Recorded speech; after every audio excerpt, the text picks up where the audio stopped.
Viewers, आज आपके लिए लाई हूँ बहुत ही ज़बरदस्त होममेड लोशन की होम रेमेडी। क्या सर्दियों में आपके हाथ पाँव भी बहुत ज़्यादा ड्राई हो जाते हैं, खुश्की बहुत ज़्यादा होना शुरू हो जाती है? आप भी मेरी तरह नर्म और मुलायम और सॉफ्ट स्किन और खूबसूरत चेहरा इन सर्दियों में चाहते हैं तो जल्दी जल्दी से ये होममेड लोशन ज़रूर तैयार करें। बहुत ही इजी और सिंपल इंग्रेडिएंट्स से ये होम रेमेडी हम तैयार करेंगे। 100 रुपए के साबुन से हम तैयार करेंगे हजारों वाला लोशन। महंगे महंगे लोशनों की ये साबुन वाला लोशन कर देगा छुट्टी और आपकी स्किन को इतना खूबसूरत और चमकदार बना देगा। डलनेस स्किन का कर देगा मुकम्मल तौर पर खात्मा। आपने बस सर्दियों शुरू होने से पहले पहले ये लोशन तैयार कर लेना है। साथ ही साथ अगर चैनल पर न्यू है तो प्लीज़ चैनल को लाइक शेयर और सब्सक्राइब करना ना भूलें। तो चलिए शुरू करते हैं आज की होम रेमेडी। ये लोशन बनाने के लिए यहाँ पर मैंने कैप्री यानी कि एलोवेरा और जैस्मिन से भरपूर साबुन का इस्तेमाल किया था। आपको जो भी साबुन पसंद हो आप वो ले सकते हैं।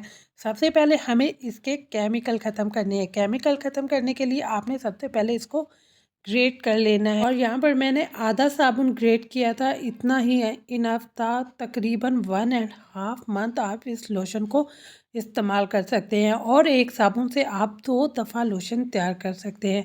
भी कहेंगे कि साबुन में तो बहुत ज़्यादा झाग होती है। अगर आप ये अमल करेंगे तो साबुन में जितनी भी झाग होती है वो ख़त्म हो जाएगी। यहाँ पर हाफ साबुन ग्रेट करने के बाद अब 1/3 कप मैंने यहाँ पे के गुलाब का इस्तेमाल किया था। आप चाहे तो पानी का इस्तेमाल भी कर सकते हैं। आपने इसको सोक करके रखना है ओवरनाइट के लिए। ओवरनाइट आपने इसको सोक मस्ट करना है। हाफ कप साबुन का था तो मैंने फुल कप इसमें के गुलाब या पानी भी आप ऐड कर सकते हैं। इसमें सोक करके लिए ओवरनाइट के लिए रख दिया था। ओवरनाइट के बाद हमारा जो साबुन था बहुत ज़्यादा सॉफ्ट हो चुका था और इसमें जो झाग थी ना वो तकरीबन ख़त्म हो चुकी थी। और मज़ीद इसको मिक्स करेंगे ताकि इसके अंदर जो भी लम्स वगैरह हों वो भी अच्छे से डिज़ोल्व हो जाएं। यहाँ पर इनको अच्छे से मिक्सअप करने के बाद अब हम अपने मेन इंग्रेडिएंट्स शामिल करेंगे। सबसे पहले यहाँ पर तकरीबन 3 टेबलस्पून मैंने एलोवेरा जेल का इस्तेमाल किया था। ये हमारी स्किन को बहुत ज़्यादा सॉफ्ट और स्मूथ बनाती है। 1 टेबलस्पून यहाँ पर मैंने कोकोनट ऑयल का इस्तेमाल किया था। ये हमारी स्किन को एक शाइनी बनाती है और जो स्किन पर दाग धब्बे होते हैं ना उसको भी रिमूव करने में बहुत ही हेल्पफुल है।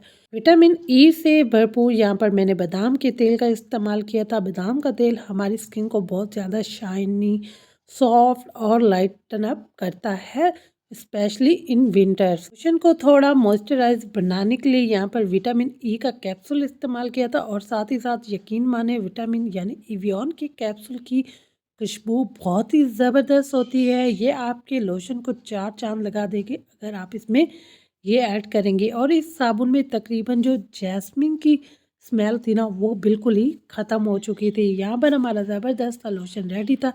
इसको आपने अच्छी तरह से मिक्स अप करना है ताकि जितने भी इंग्रेडिएंट्स हमने इसमें ऐड किए ना वो यकजां हो जाए। अगर आपके पास ग्लिसरीन हो तो वो आप इसमें ज़रूर ऐड करें। इसको अच्छी तरह मिक्सअप करने के बाद अब मैं करूँगी इसको स्टेन। आपने स्टेन करने के लिए यहाँ पर मैं डिस्पोजेबल बॉक्स का इस्तेमाल किया था और ये ब्रिक वाली छलनी थी। अगर ये आपके पास ना हो तो आप कपड़े का इस्तेमाल भी कर सकते हैं। आप देख सकते हैं कि कितना ज़बरदस्त सा हमारा लोशन फिल्टर हो रहा है ताकि हमारा लोशन बहुत ज़्यादा बिल्कुल ऐसे रेडी हो जैसे बाज़ार वाला होता है। इसको स्मूथ बनाने के लिए आपने स्टेन ज़रूरी करना है क्योंकि इसमें बिल्कुल भी लम्स वगैरह नहीं होंगे। अगर होंगे भी तो वो भी अच्छी तरह से फ़िल्टर हो जाएंगे। यहाँ पर हमारा ज़बरदस्त सा लोशन रेडी हो चुका था।